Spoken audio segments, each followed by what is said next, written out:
একটু অনুধ্বনি দেন মায়েরা, একটু সংকটধ্বনি অনুধ্বনি করেন। জয় জগন্নাথ, সবাই বলেন জয় জগন্নাথ, জয় জগন্নাথ, জয় জগন্নাথ।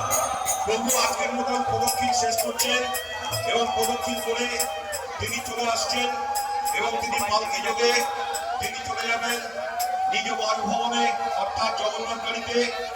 তিনি আগামীকাল তিনি এইভাবেই ঠিক সন্ধ্যে 6:30টায় আপনাদেরকে কৃপা করবার জন্য প্রভু আসবেন। প্রভু জগন্নাথ প্রভু আসছেন, প্রভুর কৃপা সকলের উপর বর্ষিত হোক। জগন্নাথ স্বামী নয়ন পথগামী ভবতুমে। হে জগন্নাথ প্রভু, সকলের মঙ্গল করো, সকলকে ভালো রেখো, সকলকে কৃপা করো।